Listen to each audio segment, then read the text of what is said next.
I thought I might hear from you. This Riddler son of a bitch is really stirring things up, huh? Is it true? What? A report of business. What do you want to know here, kid? Hi, this is Michael Uslan. You're listening to Batman on Film.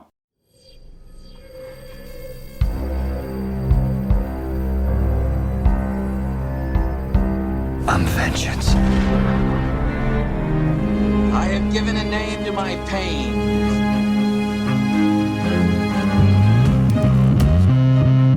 The Batman. Always waiting for some Batman to save you. It's simple. We kill the Bat of Gotham. I'm Batman.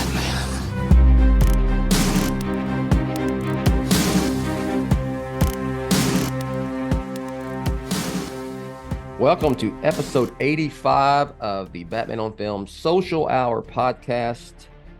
I am the host of this Batman on Film production. This is my little show here on BOF, my little podcast. And I am Bill Ramey. I am the founder of Batman on Film. And I'm not going to tell the story or even ask either of y'all if I ever told the story about in 1998 that I created and founded Batman on Film on a web TV. Because I don't know if I've told that story before, but have I told that story, boys? I don't think I've ever heard it. Have you, Ryan? Oh, you haven't heard that story. I think it's. Okay. I've heard whispers of legends. I think Lauer maybe heard it about a year and a half ago, but it was brief, right? That was really quick. Yeah. I think you just said you created on web TV and then we'd be like, but whatever, that's history. And then we moved on. It was weird. Yeah. Well, one so of I these want days, the full story. One of these days, you know what? Here's an idea. Ryan Lauer, senior BOF contributor. That's me. How are you? Spelled like lower. Swell. Yeah. Here's the thing. We should have a podcast on Batman on Film about the history of BOF. And then I could tell that story. And you know what? We could even call it, what we call it? Oh, the BOF Chronicles. Would that be a good name? That's a good idea. Yeah. And then maybe you can host it. Can I host I'll just it? Be the guest. Okay. Yeah. I'll just be the guest. Okay. What do you think I'll about that just listen. idea, Javi? I think that sounds great. I would love to listen to that podcast. Just That's point good. me where I need to go to find it. And I will let me write this down right now. You know, a lot of listeners right now are going, "You son of a bitch," or what the hell's going on here? Yeah, since I'm wasting their time, quote unquote, with witty banter. So, all right, guys, you ready to get to the meat and potatoes? Yeah, let's go. You ready to talk about the Batman? How about chapter 11 of the Batman, which I will credit Mr. Lauer for coming up with a great title for this segment. And go ahead, and I'll let you even announce what it is, Ryan. Chapter 11 of the Batman, chapter by chapter. What do you want to know here, kid? That's right. What do you want to know here, kid? So, we leave off from the last show, chapter 10, where Bruce Wayne, or he's kind of a combination. His cowl's off. He's in the Bat Cave. He watches for the first time. I think I've determined.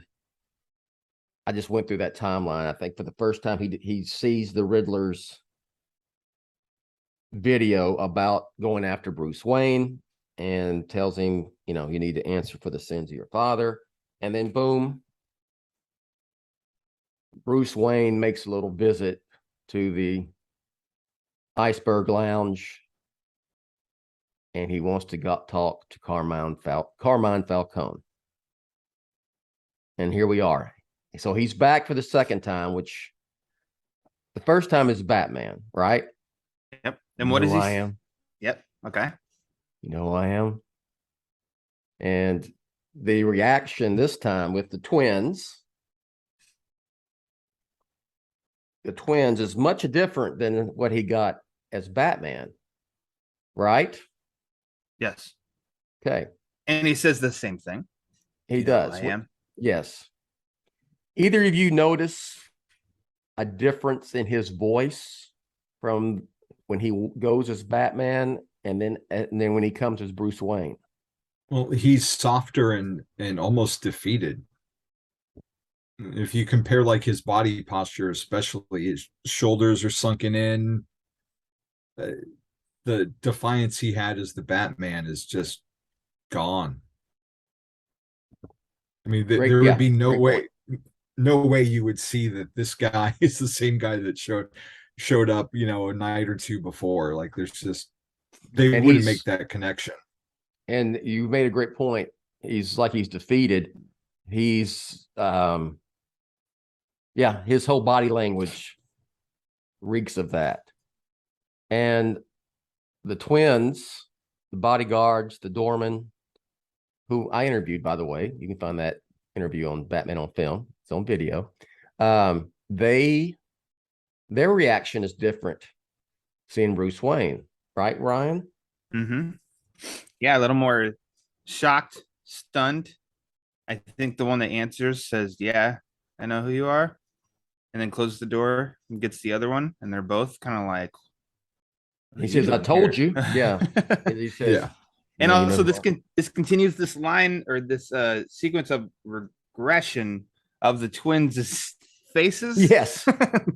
They continuously get more and more beaten up. Because they had just got their ass kicked by Catwoman. Yeah. So, and I know we've got one more left in the movie with yeah, in which that one got the best laugh of me, but we'll talk about that down the road. But yeah, I like that that we're getting these small little snippets of the twins. He shows up, you know who I am? And you're Bruce Wayne. And he shuts the door and it's like he goes and tells his brother, frickin' Bruce Wayne is out here, and the whole not only I know we joke about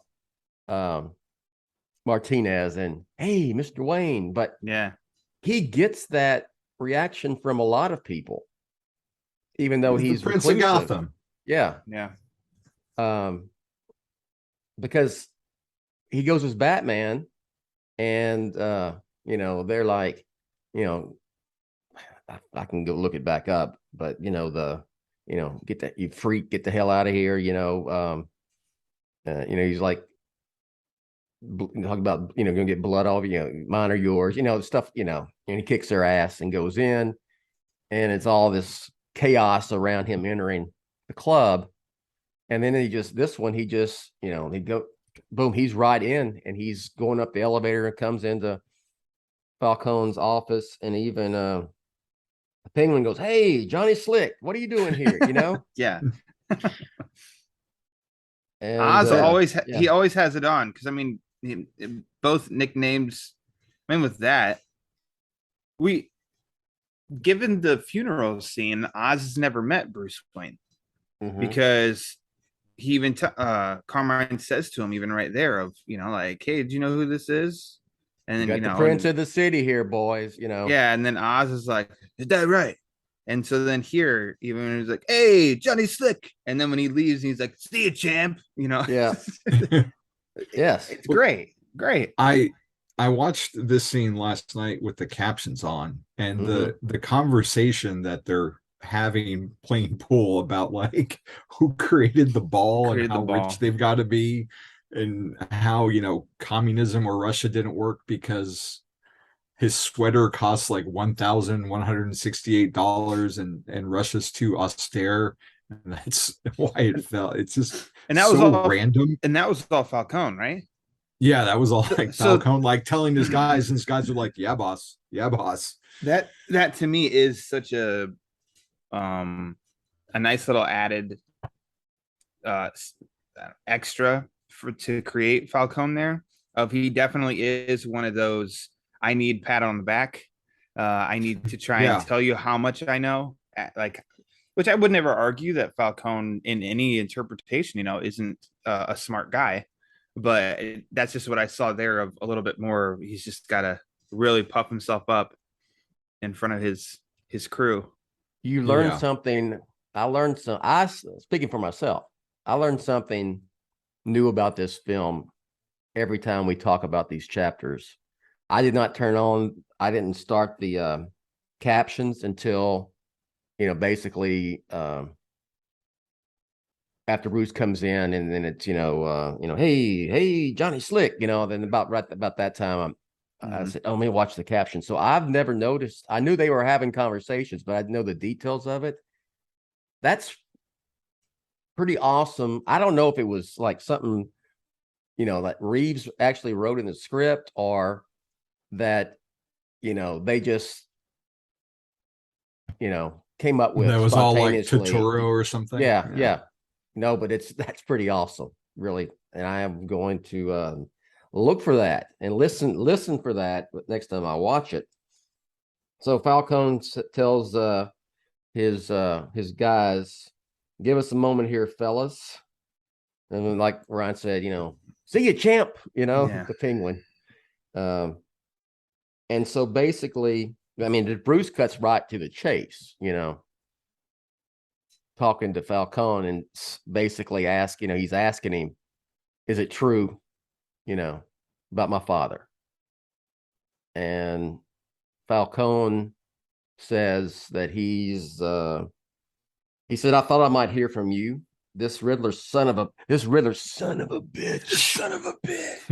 It's really stirring things up, huh? So talk about this. Let's just talk about this whole exchange. Is it true? What that reporter business, and then what do you want to know here, kid? This is where I picture Ryan shifting uncomfortably in his seat, wondering if they're going to tarnish the Waynes or not for this iteration of the Batman. And it's what I love what Reeves does in this chapter is, like, he juxtaposes the two versions of it, and there's probably more versions of what happened. But Falcone's version is, Wayne came to him to take care of a guy, and that just devastates Bruce to his core. And I put the fear of God in this man. Yeah. and listening to the commentary too, I had to just appreciate that Totoro brought his own ideas of what he wanted to say, and incorporate some of Jeff Loeb and Tim Sale's work into the scene. And I just think it really shows, I mean, throughout this whole movie, that there's so many people that love Batman and want to bring in different aspects of it, and that love just comes out like in every frame of this movie. So Javi, your comment on tarnish Dwayne's legacy. I'm gonna wait for my whole thoughts until after after we talk the Alfred scene. But here I think it's interesting because there's the words coming out of Falcone's mouth that you can pay attention to, and then you can pay attention to the way that he's saying all of this to Bruce, and then you take into account the kind of figure that Falcone is, that you hear up to this point. We haven't seen a whole lot of him, so general audience, they're just, I don't know, like, I'm curious what their impression of this character is and what they think of this character, up to this point. Because otherwise, I don't even know. I mean, you're slowly peeling back the layers, like Bruce says too, on him. It's not until later scenes that we start to see more of Falcone. So it's like, we know, because we know who Falcone is as a character. Yeah. We finished the movie, then we watch this scene a second time, and it almost is, you're definitely viewing it a little bit differently. Because in watching it this time, for us to talk about, all I can think of in my mind is, Falcone can see how vulnerable Bruce is, and is just like manipulator. Okay. Okay. Here's my clay. Let me mold this so I can do with it what I want. and really work in the, hand on the shoulder and it's not what you wanted to hear, is it, kid? Yeah. And stuff like that. Like he's very empathetic to Bruce. And there's also, though, there's just shifting moments in and out here of, I don't know that like how much Falcone, this is such a performance. And if there is any part of it that is, because what does Falcone have to lose if he is telling the truth too? He doesn't have anything to lose by telling Bruce. So what the hell does he care to, oh, you didn't want to hear this? Well, this is what happened. You can't do anything to me, so why do I need to lie to you?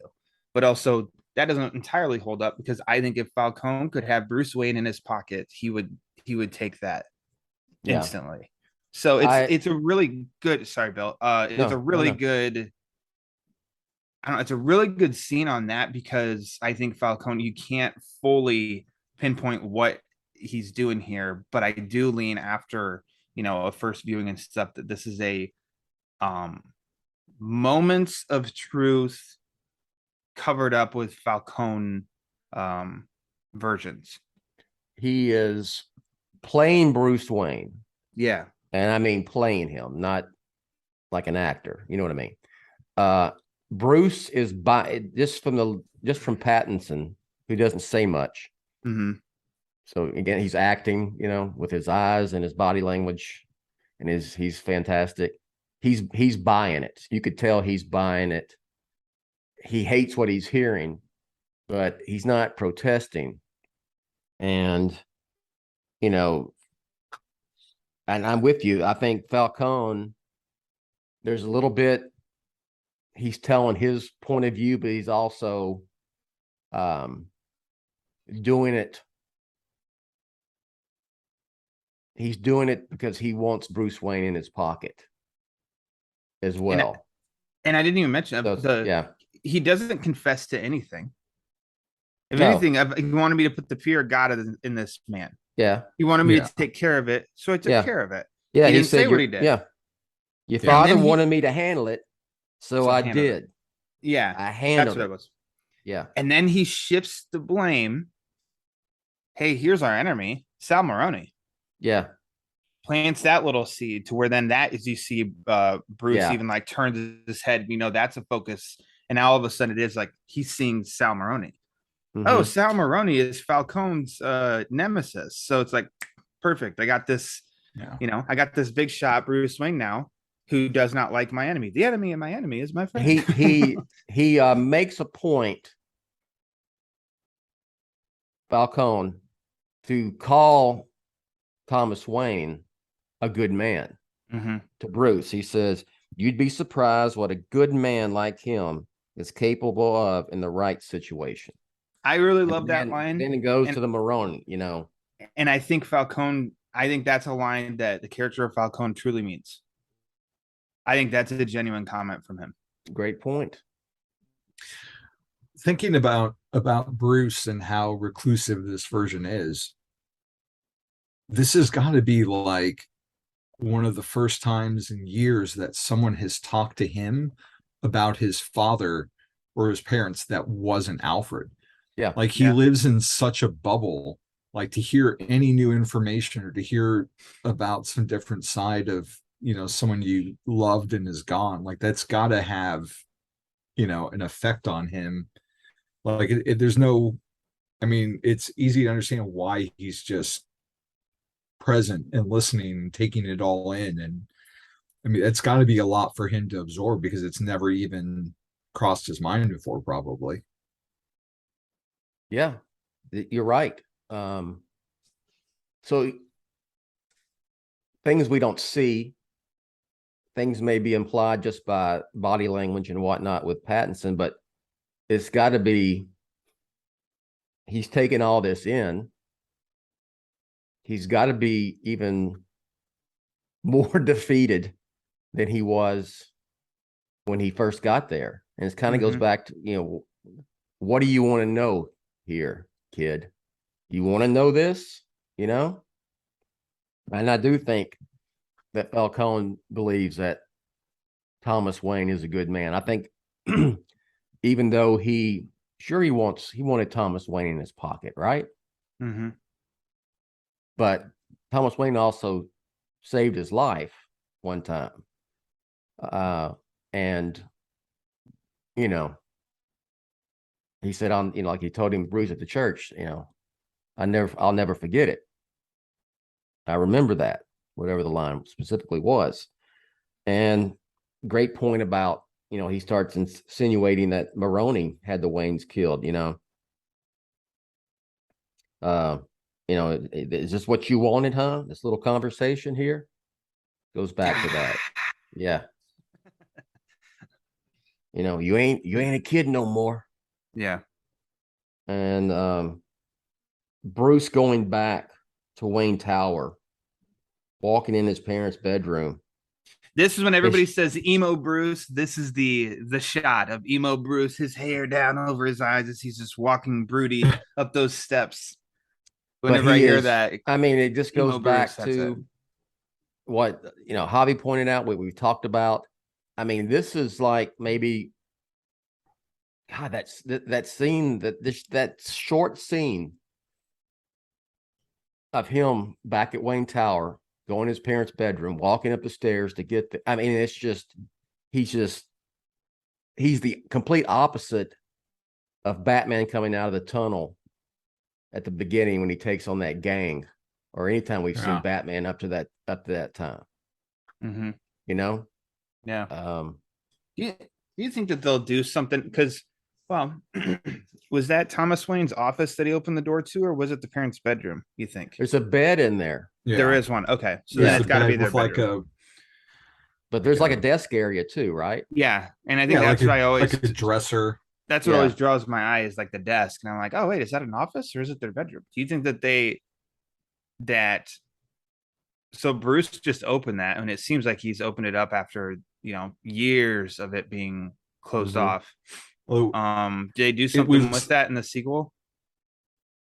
Maybe Bruce starts. I mean, it's not like we've seen. It's not like it.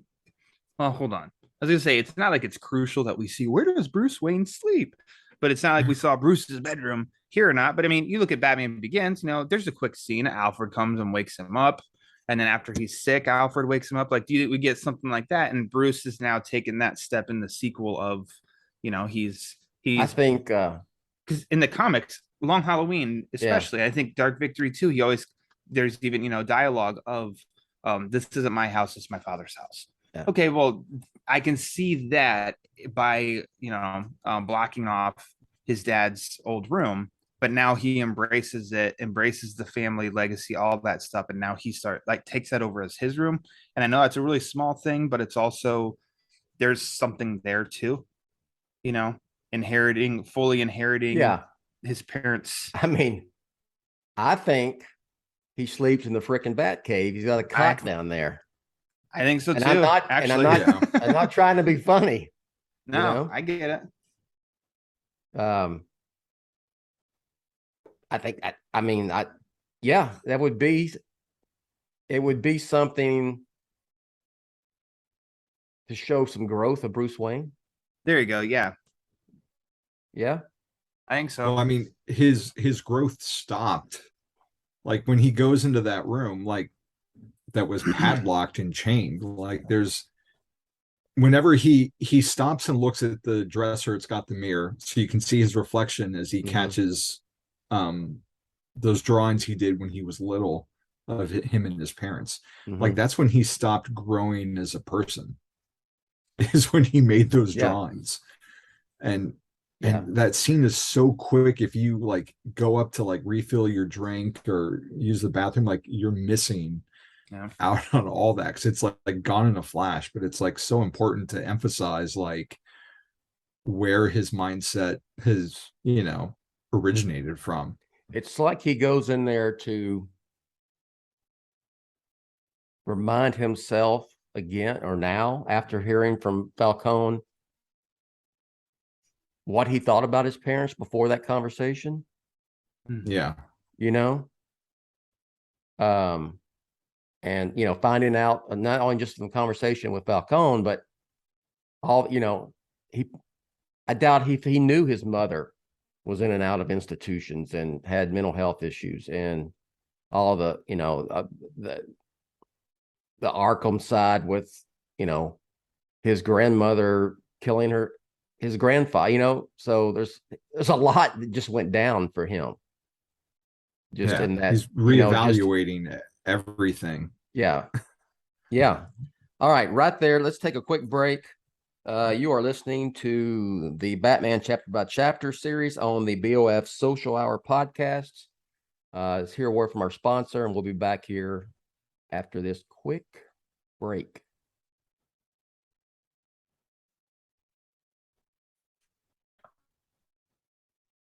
All right, we are back. So I have a question yes, for you go two though, ahead. real quick. Yeah. And I meant to bring this up. Okay.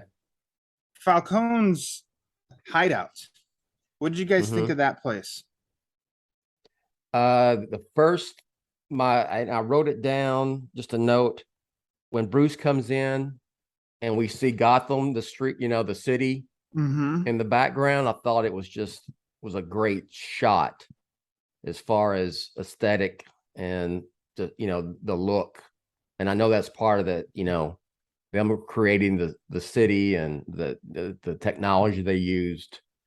I don't know if I had any other thoughts that it was looked really cool, and it was Falcone's office, basically. How about I you, kind of Javi? feel like it's almost like it's his throne room in a sense, where he Yeah. can just look out, like the Yeah. windows are so big, he can look out at his kingdom and just, you know, bask that this is all his. It's like, you know, we all have our offices and we've got our Batman paraphernalia, and it's kind of like his version of that, but on a much Mm. bigger scale, where you can just Mhm. look at everything he owns. Well, I know in the Art of the Batman book, it definitely gives a full-on explanation on its location and what it is and its history that we didn't get in the movie. So I remember in the movie, I was trying to place, because for some reason I thought like he was going down. And then it was like, wait, that doesn't make any sense, because like the Iceberg Lounge entrance is already at ground level, and we know it's Yeah. underneath the bridge of trains and, you know, and stuff like that. And so yeah, I mean, in the book it says it's at the very top of the Tri-Corner Bridge in what would have once been the Department of Tolls and Bridges for the city of Gotham. And I do like the look. I mean, it's a very industrial look, Mhm. but I think, like, I agree with both of you. Like, definitely with the windows and stuff like that is his way of seeing the city, and it probably is another pat on the back where he's telling himself, you know, like, yes, this is my city, you know, Yeah. it's all mine, you know, whatever. But yeah, I do like the set. I think it's classy and simplistic, Mhm. and a weird classy. But yeah, I don't know, I wanted to bring that up because his lair was, it's a definitely different from, you know, the comics, where he's in a penthouse, Yeah. and it looks like a mob boss's penthouse. So Yeah. I that's mean, all. there's like, you know, there's a couch there, some furniture at the pool table. Yeah. I thought it looked cool, you know? Yeah. So, All yeah, right. Moving along. this whole scene is really great. The whole thing, this whole chapter. It's hard for me to determine which one is I liked better. Just, I mean, I don't want to choose, but I think this next upcoming scene with Alfred is really hits you. It hits you pretty hard. If you know, because Yeah. by this time I'm watching, I'm all in on this Bruce Wayne. Okay, I care about this character, not just because I'm a Batman fan and it's a Batman movie, but that's the most important thing. You want, even though if you're a fan, you want to care about the character, you know, and Yeah. this portrayal of the character. We just seen him go through all this with Falcone.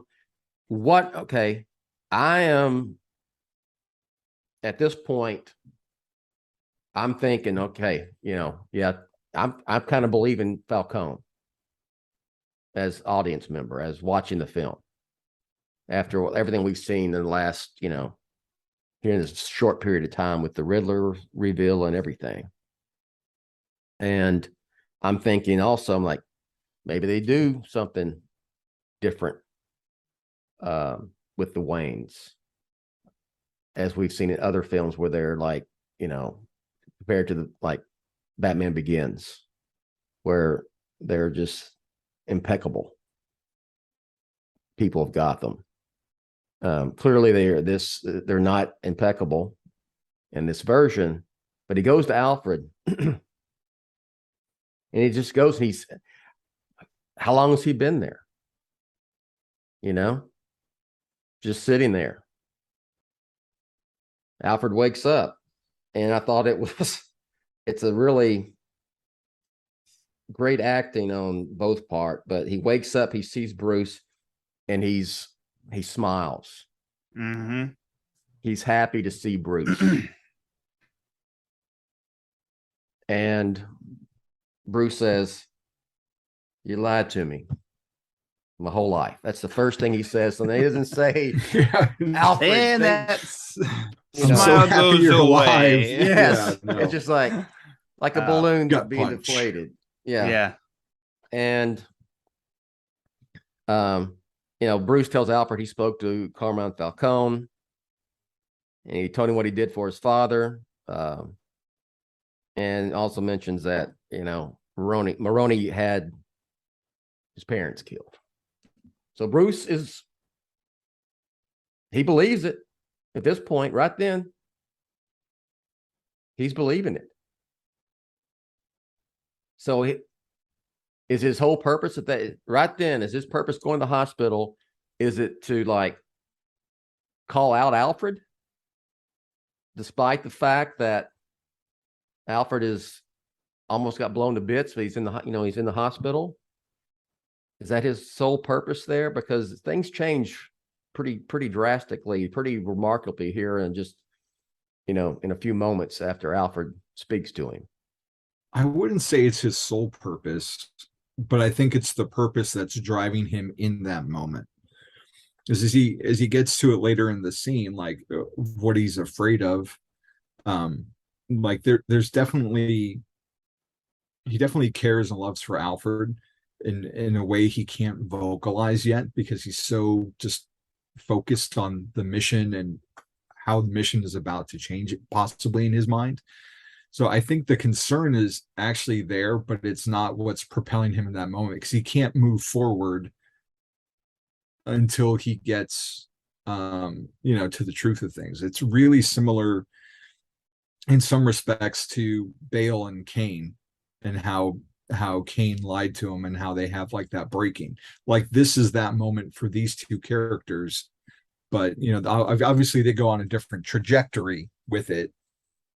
But right now, all he sees is what the truth. I say that at this point, if you're watching the film for the first time, audience member, you don't know if Bruce cares about Alfred or not. No, he's been really cold to him the whole. Yes, because he has been the whole. Point. Absolutely has been. And I think this is what makes the scene so emotionally packed, is that you go in as a audience member thinking, well, this Bruce Wayne has like no feeling for Alfred whatsoever, and the first thing he says is, you lied to me my whole life. All these years I spent fighting for him because I thought he was a good man. And it's like at that point, Alfred said, enough of this bullshit. He was a good man. It was enough of this bullshit. You son of a bitch. You son of a bitch. And he says, he was a good man. And he's forceful. You listen to me, he tells him. And it's like Alfred, his whole thing was he needed a father. I wasn't equipped to be a father. Well, he's being a father right there. It's almost like Bruce is a kid. Yeah. Do you think this is the most like authoritative Alfred has been to Bruce in their whole lives at that point? He probably Like- treated him with kid gloves because Like this is the first time he just like put his foot down and was like really Probably. yelling at him. probably, well, yeah, but he's been matter of fact. He tells him, you know, early in the film about the accountants coming. And he goes, here, and he goes, because I couldn't get you to go there. Mhm. So there's probably been moments where he's had to be stern with Bruce, but of course he lets him put on a bat suit and go fight crime in Gotham City every night, So yeah, it's I think everything Alfred, tells him there, I think that is Alfred being who he thinks he thinks he failed Bruce, that he wasn't a father enough, but I think he has been. I think my opinion, my interpretation is just his feeling of being not what Bruce needed is due to not what he did or didn't do, but just what Bruce's reaction, what he had become. If he shows no emotion and he's only focused on, and he's reclusive, he's only focused on one thing, and it's you got to think as a parent that I've kind of failed this kid, when he probably hasn't. And I think we learned that he hasn't in this scene in the hospital. Thoughts? I was trying to think. I wonder what a bigger takeaway here was for Bruce as far as relationship with Alfred repaired, or is this kind of this conversation makes Bruce see more clearly on Falcone? I do think for the long run, probably the biggest takeaway is repaired relationship with Alfred, in which I think we'll see that in the next movie. They're more of partners, working together and kind of getting along, I think. But there was growth here in the Falcone situation because Alfred says that your father was a good man. He didn't care about the mayor aspect of it. He wanted to protect your mother. That's all he cared about. Yes, he was protecting your mother. Because that's what I want to believe.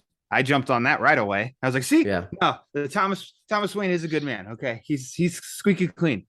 And then by the Maroney part, like I don't know it, and then how Alfred even kind of says, because that's the kind of man that Falcone is. That's what he does. And that feels like that kind of tracks. But I think it's brilliant too, because Reeves did not decide for us in this version how exactly the Waynes were murdered. It's still left open because Alfred even says it could have been, I don't know, a random thug on the street. There you go. In which all of us hear that and we're like, well, that's Joe Chill if it is. Or Sal Maroney hired a Joe Chill to go and do that, or Falcone had a Joe Chill, like I don't know, something, but Reeves didn't decide it for us. No, could have been Maroney, could have been Falcone, could have been, as Alfred says, just a random thug on the street. And it just coincides with this. Yeah. Look, Thomas Wayne is not squeaky clean because he did. I think Alfred says, he made a mistake. He had a moment of weakness. He goes to Falcone. Because he knows that Falcone is someone who can get things done. Mm-hmm. And so I can, it doesn't matter if I can or can't, I need to. I can accept that as the dirtiness, the dirt on Thomas Wayne in the fact of trying to protect this, information that people just don't need to know about his wife. and he wants that capped, and you got a reporter that's going to expose that, and he wants to like, don't expose that. It has nothing to do with her. It has everything, like, leave that. I can understand that. And if that's as, if that's as Alfred, dirty as the Wayne's gets, I'm Yeah. okay. I am okay with that. And I've said this to you, I don't know how many times, Bill, like a worry with that. And I know the Telltale series went a lot further, yeah. and I don't like how far they went with the Wayne stuff. It just works for Bruce's story that you do have, you know, his parents were 1%ers, but they were genuine, good, trying to help everybody and the city 1%ers. And they got murdered by the people they were trying to help. I just do think that works the best for Bruce Wayne's story and the mission to be Batman and what he stands for as Batman. I just think that that works better than, and everything else almost tries to be, well, let's try and be different. And so let's make the Waynes really bad people, actually. I'm like, no, that's just not as effective. So that was my concern going into the movie. I do like the fact, I think it made, the whole thing has made the Waynes a little bit more, I don't want to say relatable, but a little more, what's the right word I'm looking for? Human? Yeah, there you go. I mean, everyone does something dumb at some point, probably multiple times. And Alfred does point out, not only was he trying to protect his wife, but he was also trying to protect Bruce. Bruce probably has no clue about, like I said before, he doesn't have any clue about his mother's struggles. I don't think that, you know, his mother, the fact that she, you know, has had mental health issues does not bother me, make me look down on that character or this version of Martha Wayne at all. I mean, I've said it. I'm someone who has had struggles with anxiety at times. And so, you know, they're just not these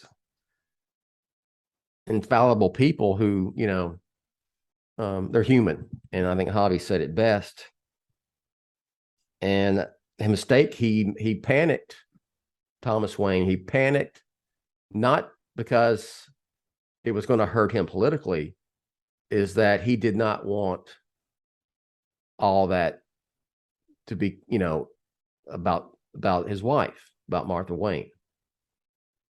It's, you know, let me ask y'all, so is it my understanding that the Arkham murder, you know, it was a murder-suicide, wasn't it?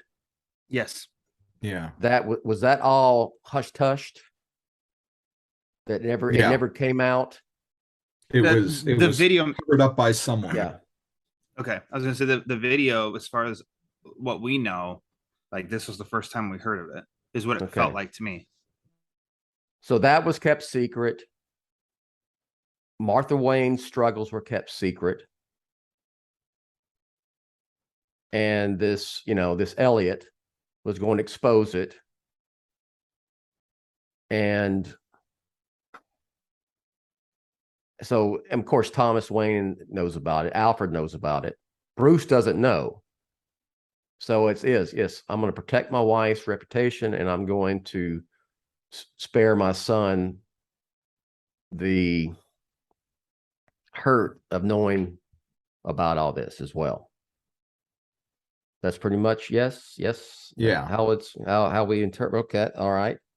So well, I mean, yeah. Bruce is like has always been our entry point into how we view the Waynes, and so they're like this archetypal, like perfect parents because that's what he remembers from being a kid. But that's not who anyone really is. Like no one's all one thing.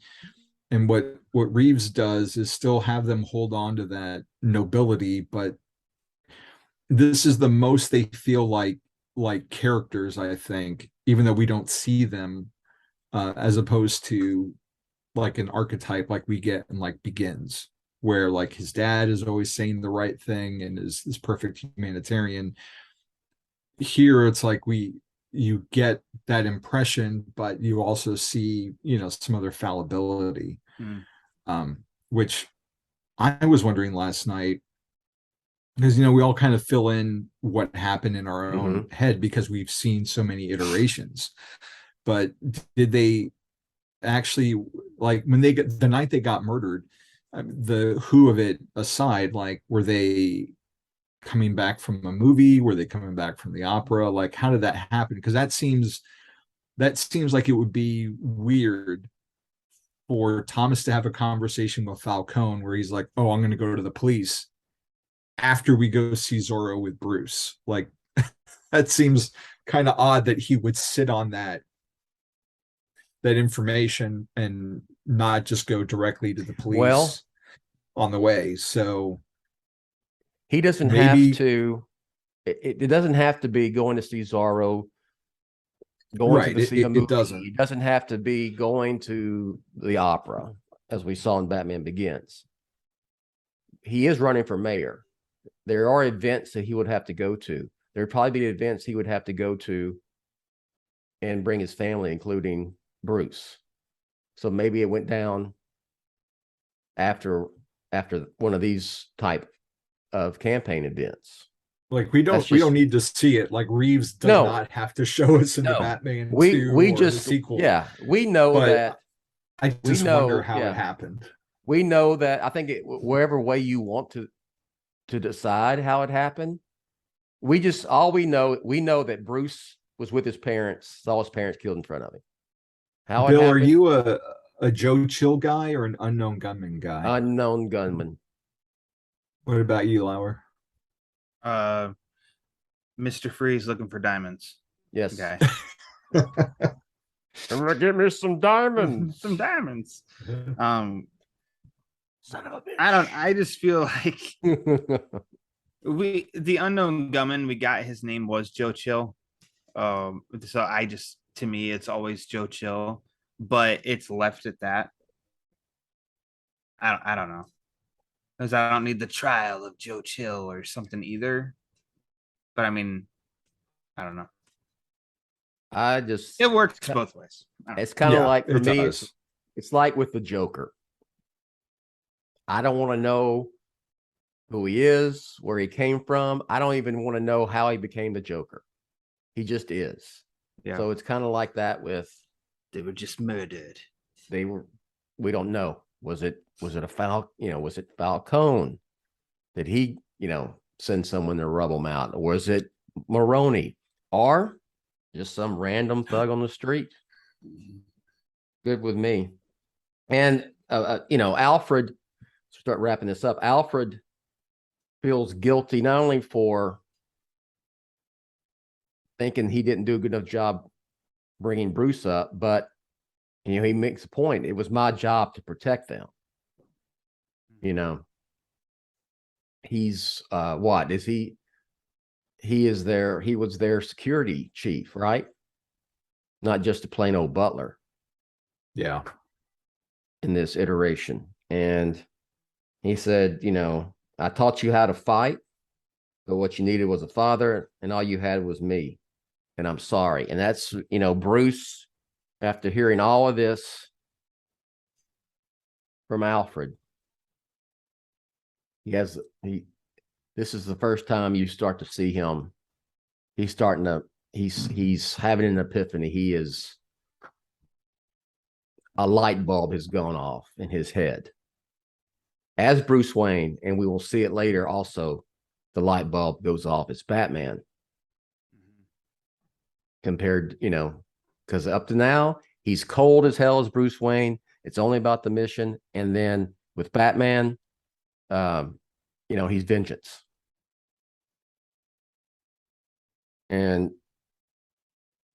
I think Pattinson as an actor, this may be one of the finest moments in this film. To me, and it's not even as Batman. He says, "Don't be sorry, Alfred. I never thought I'd feel fear like that again." And he's talking about the fear he had that Alfred was going to die. And I thought I'd mastered all that. no feelings. And he believes this. And we see that that's why he's cold with Alfred. He keeps everything at arm's length. He doesn't want to get hurt. He doesn't want to have that fear, have that feeling again, losing someone he loves. He says, I'm not afraid to die. I realize there is something I haven't got past, this fear of losing someone I care about. And he looks up at Alfred. And then Alfred just extends him his hand. That part is just it's great. It's great. Thoughts? It reminds me of Batman the Cult in issue 4. I think he's telling Jason, he's like, I always claimed I became the Batman to fight crime. That was a lie. I did it to overcome the fear. And that just dovetails so perfectly with that scene. And I really want to see where Reeves takes these two, like in the next movie, like how close, if we start to see that warmth that we're more accustomed to. And yeah, like you said, just Alfred, like it feels like it's forever of him just reaching his hand out, and Bruce is just not even looking at him, just kind of wrapped up in what is going on inside of him as he's connecting all these dots until he like looks up and grabs his hand. And it's a really powerful moment. And it's Alfred. It just gives him a firm, stiff upper lip, like smile, that's all. Like that's all they can say. That is, it's going to be okay. And there's got to be a part of him as Alfred who is probably overwhelmed to see Bruce have this breakthrough, even though he got hurt. The information he found out hurt him, but it changed him for the better, and it changes the Batman for the better as well. Ryan? Yeah, I just kind of like, they're holding hands, and then it's the signal, and then you want to hear like Bruce, and they're like, when that light hits the sky. Yeah. And we start back over from the beginning. Or he could be thinking, he's like maybe thinking, hey, I'm having a moment here. He's thinking, Gordon, you son of a bitch, why are you putting the bat signal up now? And then Gordon says, well, you punched me in the face. Yes. Yeah.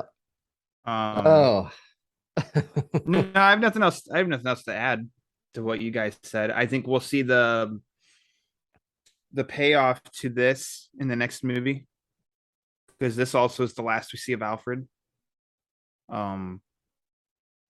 This is the last we see of Bruce in the movie, isn't it? I believe. Which is pretty wild to think of. We haven't like an hour left in the movie, and it's all Batman.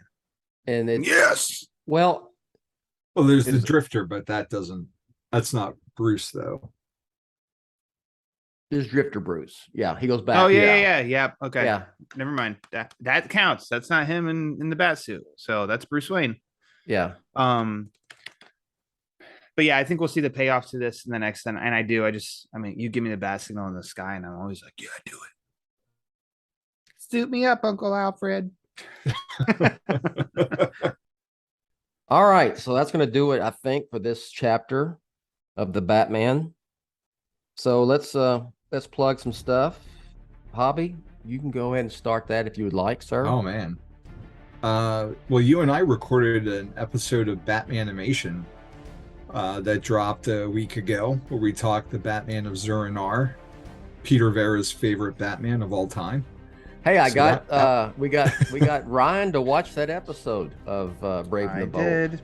Yeah, I watched it. That's awesome, man. Yep. So you can go ahead and go to BOF, either the podcast or YouTube, and listen to that. I don't know if you know this, Bill, but I plan on doing an episode very soon with Micah talking Batman Beyond. Told me yesterday. Yeah. So that'll be coming almost in the next couple weeks. It'll drop. And outside of that, I've got reviews for Catwoman and Robin on Batman on Film proper, if you want to go to the website and read my thoughts on that. And I've got a James Bond Himeros review up at the jamesbonddossier.com. And that about covers it, I think, for right now.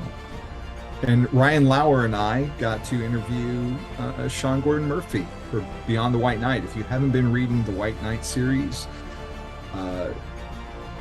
gotta do that. It's going to be an important Batman work that's going to be talked about for decades to come, probably. This is an instant classic already. I was about to say, this is a modern classic, isn't it? Mm-hmm. White Knight, the White Knight stuff is probably, it's some of the, it may be the top. I mean, it's like the best Batman stuff in comics of the last decade, in my opinion. I just, and that's just because maybe it's just because I love it so much, but man, it's good. And you're right, it's an instant classic. It'll go down. It'll be a classic. It'll go down. Nothing. I don't think anything is really captured like everyone's imagination like this has so quickly. I mean, if you look at, I'm surprised they haven't announced an animated movie for it yet. Maybe because he's still telling the story. But I mean, the amount of figures that McFarlane has made from both series so far, the statues that have come out, like nothing is quite caught on like that has. I've said it. I've been saying it ever since I read the first one. You take that premise of the Joker being the hero and Batman being the villain, and adapt that, White Knight as an animated film, it'd be great. Okay, you don't have to do it. You don't have to do a carbon copy. Just take that premise. It'd be awesome. That premise, and then much like he said on the podcast too, Javi and I, do something different with the animation. Because I do hear from, Sean said it, a recent episode of my podcast, the Batman Book Club with Clay McCormick, he said something similar. Bill, your pal, Lee Bermejo, has said it too, and none of them say this to knock down people that work on it, but it is just, there's a lot of familiarity with the animation style right now, and it all, looking similar and looking, just like, oh, another round. It's like, do something different, really make the animation pop. So I think I fully agree with that. If they ever do that with White Knight, do something, doesn't have to be completely bananas, but it's just, really make it stand out, because some stories really do deserve like, whoa, instead of more of the same. So just my opinion. Okay. Anything to plug? Sure, I'll plug some things. You sure? Yeah. Check out my reviews, comic book reviews for Beyond the White Knight, as well as the main Batman title. And right now, a book that's coming out on Tuesday by Lee Bermejo called Dear Detective. All those are on Batman on Film proper. Check those out. Also, Bill and I we'll be having the next Batman animation episode, talking about a lovely little gem called Scooby-Doo and Guess Who. I always screw this up. What a night for a dark night. Yes. What a night for a dark night. Yes. Which Bill just watched for the first time. So excited for that discussion when you guys can hear that. That's on the BOF podcast feed. As for me personally, my podcast is the Batman Book Club. The most recent episode was with Boudin Pockets, Peter Vera, where we wrapped up Batman comics in August. I'm just going to say this real quick. Sure. That would not float in Southwest Louisiana, putting Boudin in your pockets. So if Pete ever goes down to, let's say, Lafayette or Maurice, Louisiana, Karen Crow, you can't keep your Boudin in your pockets. I'm just picturing that when he was leaving Texas to go back to Jersey, and he's at the airport, he's just standing there and just pulling Boudin out of his pockets and putting it in the trays as they're all just looking at him. He's like, "What? It's Boudin. Yeah, it's still good. I'm gonna eat this on the plane." Yeah. So yeah, check that out. And Bill always posts the Batman Book Club episodes on BOF proper. You can also follow on Twitter at the Batman BC to tell you about upcoming episodes. And you won't want to miss the next one, which will be coming within the next week. There you go. All right. Well, for me, let's see here.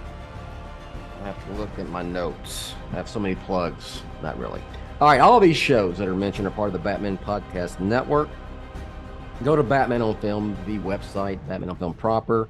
Find podcasts, and you'll find in the drop-down menu many shows there. If you want to support Batman on Film, go to patreon.com, patreon.com/Batman on Film. You can advertise on Batman on Film. Advertisecast, advertisecast.com/Batman on Film. And there's all kind of cool stuff. You can represent BOF in public with a sticker on your laptop or a t-shirt or a hat or whatever, or a hoodie. Since Ryan likes hoodies so much, I do.